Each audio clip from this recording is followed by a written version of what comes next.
Well, now on BBC Two, Landmarks looks at why the people of post-war Britain had never had it so good.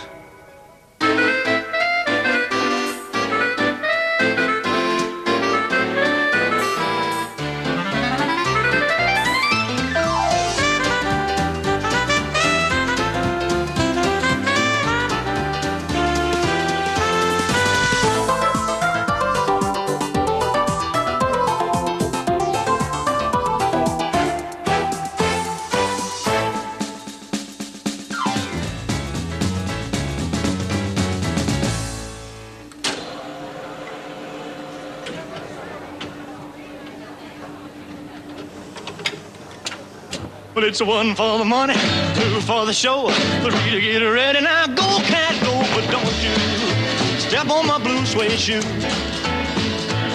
Well, you can do anything but step over my blue suede shoe. Well, you can knock me down, step in my face, slander my name all over the place. Well, do anything that you want to.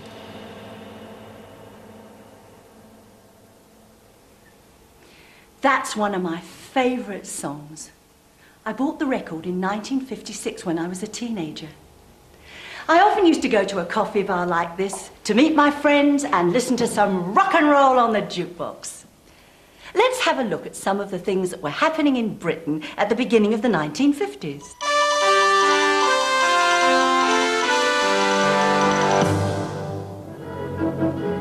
Special filtering bunny masks are the latest weapons devised to combat smog, which last winter killed 4,000 Londoners in a single week. Dogs as well can be protected against the deadly fumes, which throw a heavy pall across Britain's big cities every year.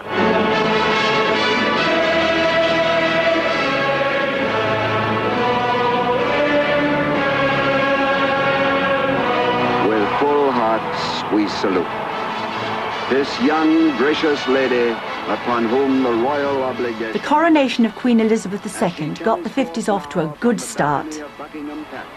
At the same time, there was news of the conquest of Everest, the world's highest mountain, by a British expedition. All this made people feel very excited and hopeful about the years ahead. But for children, the best news was that sweets were no longer rationed. Better times for most people started with a new home. Between 1945 and 1951, the Labour government had built lots of homes. But when the Conservative Party came to power in 1951, more houses were still needed.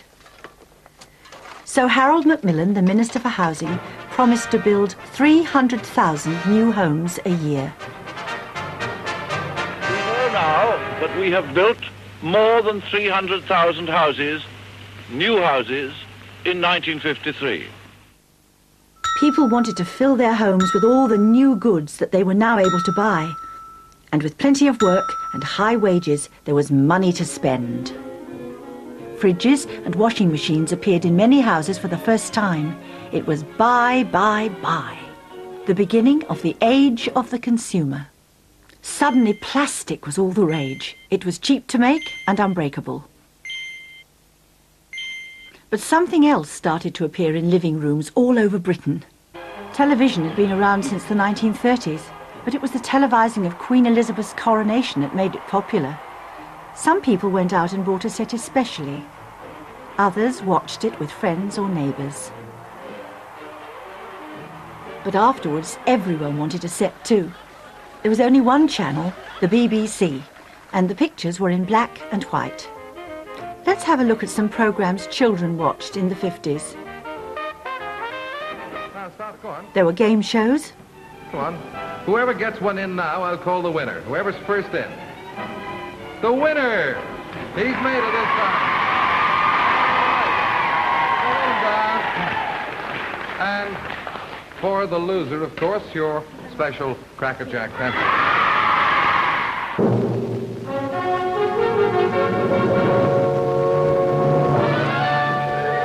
Dramas.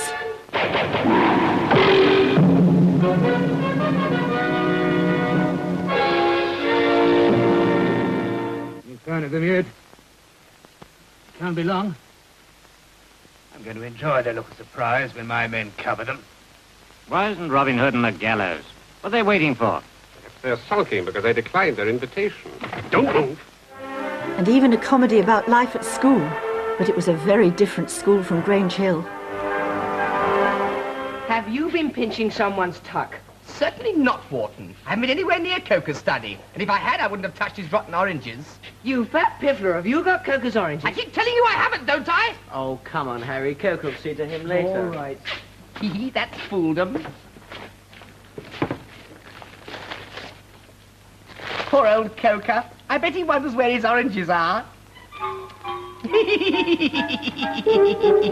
Then in 1955 there was another channel to watch, ITV, and it was different from the BBC in one big way. It had adverts. Murray Mints, too good to Harry Mints. Murray Mints, too good to Harry Mints. Murray Mints, but too good to Harry Mints. Children love Bird's Eye fish fingers because they're all fish. Beautifully fresh and ready boned, too. Bird's Eye fish fingers. Get some the next time you... Stop at the Bird's Eye shop, at the Bird's Eye, stop at the Bird's Eye shop. A Mars a day helps you work, rest and play. Helps you work, helps you rest, helps you play. Yes, a Mars a day helps you work, rest and play. Before television, people listened to the radio or went to the cinema for their entertainment. Now the family got together every evening to watch their favourite programmes on the Gogglebox.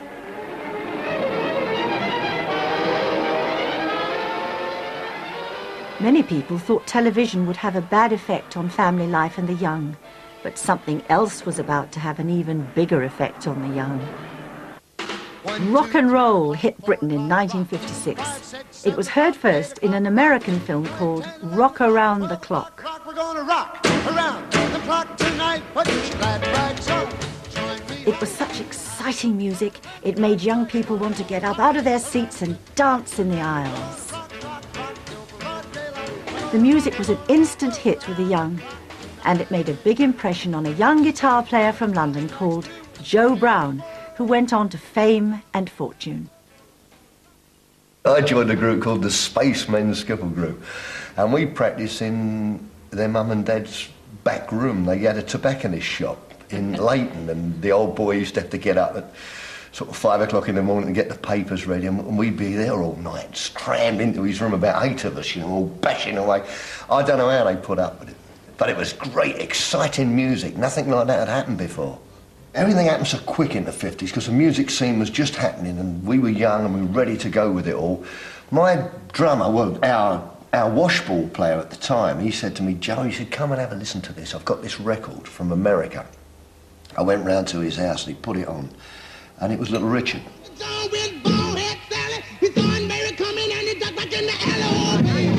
And then the drums come in, and I thought, this is it. That was rock and roll. Well, apart from Little Richard, there was Chuck Berry. Now, I was a big Chuck Berry fan because I played the guitar and he was a guitar player. And of course, Presley was great, Elvis Presley. But Cliff Richard and Marty Wilde, they were sort of really copying the American thing until later when everybody developed their own style. And we did have, and still have, a good British rock and roll scene going on. Got myself a crying, talking, sleeping, walking, living doll. Got to do my best to please her just 'cause she's a living doll. How did the older generation feel about all this loud rock and roll? The same way as they feel about it now. They hated it. Well, you've always got that generation thing, you know. Some people encourage it and some people don't. Music's music and it's all about having fun. And at that particular time in the 50s, it was great fun for everyone. The Teds were great. It was a style. You see, before the Teddy Boys, really, there wasn't any fashion. Most young people were wearing what their mothers and fathers wore. And when these Teddy Boys came along, they had the drake jacket with a velvet collar, right long ones down to your thumb, and great big, what they used to call beetle crusher shoes, big suede shoes with thick soles like that. And of course, the hair with a Brill cream on. And I remember that because you used to go to the barbers in those days, get your hair cut for a shilling. And he'd cut your hair like that, and then he'd have this dispenser with a thing on the front, and he'd go, a little bit of Brill cream like that, and you'd look at him like that, and he'd go, oh, all right. And he'd put loads of it on your hair, and you should come out like that, you know. It's great. Because I was into not really the teddy boy gear, I was more Italian style, we used to have long, thin, winkle picker shoes, I used to call them, and drainpipe trousers. And I remember a bloke saying to me once, why do you wear those winkle picker shoes? And I said, it's the only way I can thread me feet through me trousers. And I mean, it really was very drab, and then suddenly a little bit of colour came, a little bit of good music, and the whole thing changed. But I don't ever remember any of my friends having a problem getting jobs. What sort of thing did you spend your wages on? Mainly anything to do with guitars, like amplifiers, when amplifiers first came out. Because when rock and roll came out, you had to have an electric guitar then, so most of your money went on things like that, really. A lot of kids' money in those days went into the jukebox. In those days, it was 78s, the records, and you played them with a needle. You had to change a needle every time you played a record. Then, this 45 came out, a little plastic thing. They went on the jukeboxes in the coffee bars, and the kids loved this because they could go to the coffee bar, have some Italian and American coffee. That was great stuff, and they'd sit in the coffee bars. They could have the jukebox as loud as they liked because they weren't at home. No complaints from mum and dad. It was new, you see, for teenagers. Wasn't much else, you see. You had the pictures, obviously, and roller skating, and there wasn't that many televisions about. I remember when I was younger, we had one someone had a television in one of the streets near us, and that was the only one around, and we all used to pile up there to have a look at it, you know. I could never see what was going on because I was always at the back, you know, this little brown thing like that, black and white. And as I say, when I turned professional, when I was 18 years old, of course then I was doing television stuff.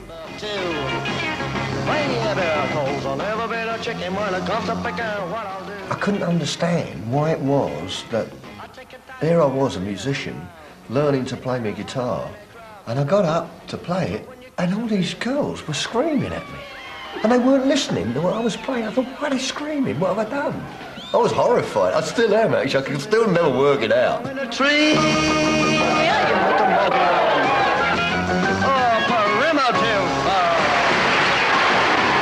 Teenagers grew up in the boom years of the late 1950s. Most people were now enjoying a better standard of living.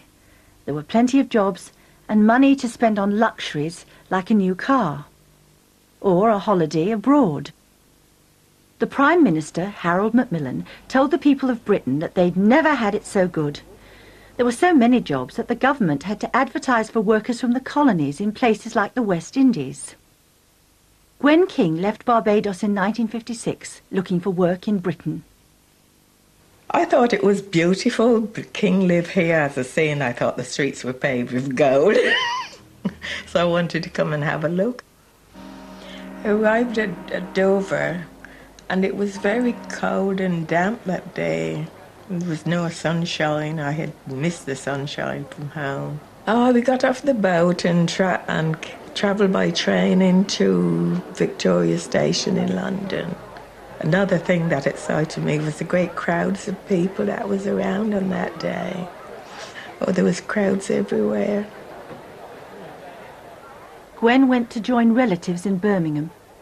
It was very difficult to find some place to live because English people, not knowing a lot about West Indians, they would never let them any rooms. It was only the Asians and Polish people who would let rooms to West Indians. Well, the hardest thing to get used to was living in the one room. Many West Indians came to work on the railways and buses.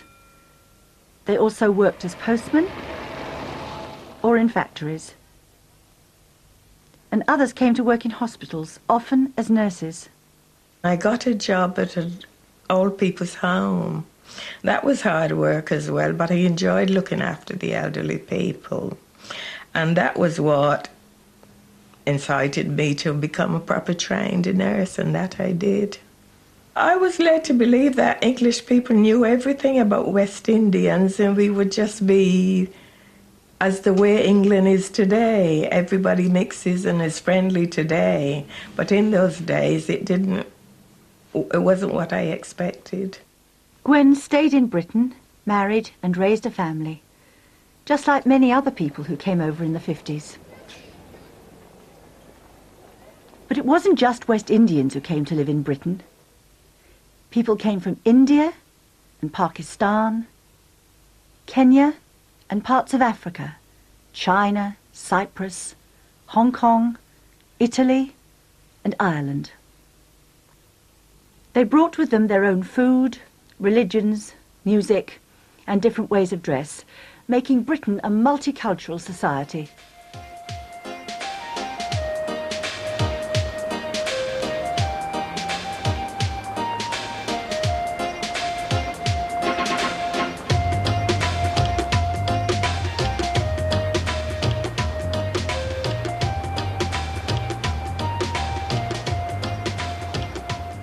By the end of the 1950s, a lot had changed in Britain.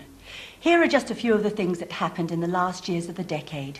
But do you think the people of Britain had never had it so good? The Clean Air Act made thick, smoky smog a thing of the past. New homes had electric fires, but that left a small problem. Little Paul Mitchie sets Father Christmas a new problem. Through the door, please, he says. Not the chimney. We haven't got one. It is with pride that I now open Calder Hall, Britain's first atomic power station. There was a new source of energy, nuclear power. A simple ceremony, but as the huge dial in the background shows that Calder Hall is at last feeding power into the factories and homes of Britain. But there was another side to atomic energy. Britain now had the H-bomb. Not until 10 seconds after the flash may anyone turn and look at the huge fireball, even through goggles. Scorfield Pike, driven from... There was a new kind of train. It didn't burn coal like steam trains. It used diesel fuel. It's another nail in the coffin of the fine old steam locomotives. Inspector Arnold, every week for the last 7 years, has, like his predecessors, examined the tunnelling remaining intact since it was begun back in 1880. Abandoned almost at birth because of alarmist invasion talk, the Channel Tunnel was long the dream of its advocates, the joke of its detractors. A new and quicker way to cross the Channel was by hovercraft. Everybody. Uncannily, it floated up on the beach. Over the decade, more people bought a car. The number of cars on the road doubled. But this led to more jams. One way to deal with this problem was to build larger roads called motorways. The first motorway, the M1, was opened in 1959. And in the same year there was a new car on the roads, the Mini. In 1959, the Mini was the brand new car to buy. It was the pint-sized popular people's car. It was small, but big enough to hold 4 people. It didn't use a lot of petrol, and it was much cheaper to buy than other cars.